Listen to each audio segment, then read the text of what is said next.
Welcome to Telugu focus TV. నేను మీ శ్రీనివాస్ రెడ్డి. జగన్ జోలికి మోదీ అసలు వెళ్ళరు. అసలు ఎందుకు వెళ్ళరు? అందుకేనా? ఇందులో ఉన్నటువంటి మర్మం ఏంటి అనేది కూడా కొన్ని సామాజిక మాధ్యమాల్లో వస్తున్నటువంటి వార్తల ఆధారంగా మనం కనుక చూసినట్లయితే, ప్రధాని నరేంద్ర మోడీ గారు ఎక్కడికి వెళ్ళినా సరే ప్రత్యర్థి పార్టీలపైన విమర్శలు చేస్తూ ఉంటారు. తమిళనాడు వెళ్ళినా, తెలంగాణ వచ్చినా, కేరళ వెళ్ళినా తమకు ప్రత్యర్థిగా ఉన్నటువంటి పార్టీలు, ఆ పార్టీలకు చెందినటువంటి నేతలపైన విమర్శలు గట్టిగానే చేస్తూ ఉంటారు. తమిళనాడు వెళితే స్టాలిన్ను ఇక్కడ పేరెత్తకుండా ఆయన విమర్శలు చేయకుండా 100% ఉండరని కూడా చెప్పుకోవచ్చు. అంటే విమర్శలు చేస్తారు ఆ విధంగా. ఇక తెలంగాణ వస్తే గతంలో బీఆర్ఎస్ను, ప్రస్తుతం కాంగ్రెస్ ప్రభుత్వాన్ని కూడా ఆయన వదిలిపెట్టకుండా విమర్శలు చేస్తూ ఉంటారు. ఎందుకంటే అది 100% రాజకీయంగా వేరే వేరే పార్టీలు కాబట్టి టార్గెట్ చేస్తారు. అయితే బీజేపీ అధికారంలో ఉన్నటువంటి రాష్ట్రాలకు వెళ్ళినా అక్కడ ప్రత్యర్థులను అంటే ఖచ్చితంగా విమర్శలు చేస్తూ ఉంటారు. ఆయన ప్రసంగం కూడా అలా ఉంటుంది. అయితే గతంలో ఆంధ్రప్రదేశ్కు వచ్చినప్పుడు మాత్రం 2019 ఎన్నికల ప్రచారంలో నాడు ప్రత్యర్థిగా ఉన్నటువంటి చంద్రబాబు పైన మాత్రం విమర్శలు చేశారు. మోదీ ప్రసంగం విన్నవారికి. కానీ నిన్న ఆంధ్రప్రదేశ్కు వచ్చినటువంటి సమయంలో, అంటే ఇక్కడ పునర్నిర్మాణం, అమరావతి రాజధాని పునర్నిర్మాణానికి వచ్చినటువంటి మోడీ మాట్లాడినటువంటి తీరు చూసిన వారికి ఎవరికైనా సరే ఆయన మాటల్లో కొంత సందేహం కలుగుతుందన్నమాట. అమరావతి రాజధాని పనులకు కేంద్ర సహకారం ఉంటుందని చెప్పుకొచ్చారు. అంతవరకు బాగానే ఉంది. ఏదైనా నిధులు ఇస్తారేమో అని అందరూ ఆశించారు. కానీ ఎటువంటి నిధుల మాట కూడా ఎత్తకుండా కేంద్ర ప్రభుత్వం రాజధాని నిర్మాణానికి మద్దతు ఉంటుందంటూ కూడా చెప్పి వెళ్ళిపోయారు.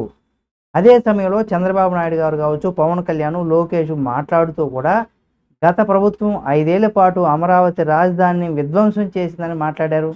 ఆ విషయం మోదీకి తెలియంది కాదు. ఎందుకంటే ఆయన 3 రాజధానులు ప్రతిపాదన జగన్ తెచ్చిన విషయం కూడా మోదీకి తెలుసు. ప్రతి చోట ఫైర్ అయ్యేటువంటి ప్రధాని.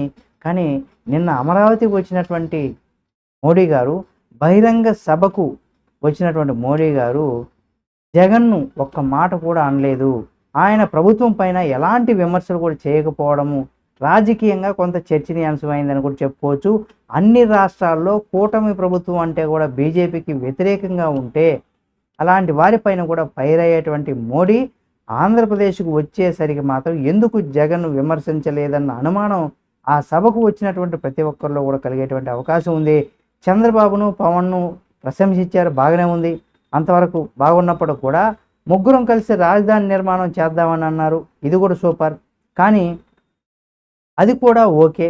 కానీ ఇక్కడ జగన్ను ఎందుకు విమర్శించలేదు, జగన్ పైన ఎందుకు నేరుగా మోదీ ఆరోపణలు చేయలేకపోయారన్న ప్రశ్నకు సోషల్ మీడియాలో వినిపిస్తున్నటువంటి కొన్ని వార్తలు కనుక మనం చూసినట్లయితే అవి ముఖ్యంగా ఏపీకి ఒక ప్రత్యేకమైనటువంటి పొలిటిక్స్ ఉన్నాయని కూడా చెప్పుకోవచ్చు, పాలిటికల్ పరంగా కూడా. అయితే నిజానికి ఆంధ్రప్రదేశ్లో 2014 నుంచి ప్రత్యేకమైనటువంటి పాలిటిక్స్ నడుస్తున్నాయని చెప్పుకోవచ్చు. రాష్ట్రాన్ని విభజించడంలో ఇక్కడ కాంగ్రెస్ విలన్ అయింది. అది చావు దెబ్బ తిని 10 ఏళ్ల నుంచి లేవలేకపోయింది. ఇక్కడ టీడీపీ, వైసీపీ 2 మాత్రమే బలమైనవిగా ఉన్నాయి. ఇక రెండో పార్టీలో, అంటే ఈ 2 పార్టీలో కూడా కాంగ్రెస్ పార్టీతో నేరుగా పొత్తు పెట్టుకునేటువంటి సాహసం కూడా చేయలేదు. జగన్ గత 5 ఏళ్ల పాటు అధికారంలో ఉన్నప్పుడు కూడా మోదీకి రహస్య మిత్రుడుగానే చలామణి అయ్యారనే విమర్శలు కూడా చాలా మనం వింటూనే ఉన్నాం. అయితే ఇప్పుడు చంద్రబాబు నాయుడు మిత్రుడు కావచ్చు, కానీ జగన్ కూడా అన్ని రకాల మోదీకి, ప్రభుత్వానికి పరోక్షంగా సహకరిస్తూ వచ్చారు. ఆ సమయంలో జగన్ పైన విమర్శలు చేయకుండా తన ప్రసంగాన్ని ముగించినటువంటి ప్రధాని మోడీ వెళ్ళిపోయారు. అయితే దీనికి సంబంధించి సామాజిక మాధ్యమాల్లో కూడా కామెంట్లు అయితే వినిపిస్తున్నాయి.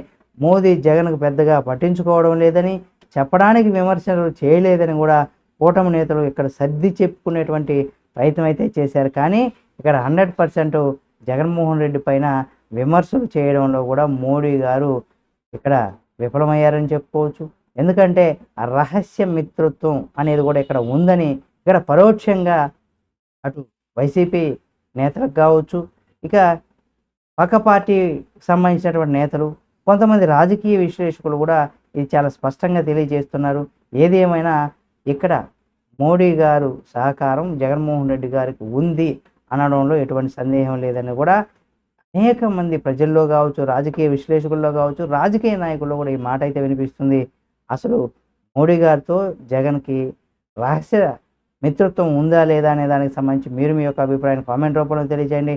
మరిన్ని వీడియోల కోసం మన తెలుగు ఫోకస్ ఛానెల్ సబ్స్క్రైబ్ చేసుకొని పక్కనే ఉన్న బెల్ బటన్ నొక్కడం మాత్రం మర్చిపోకండి.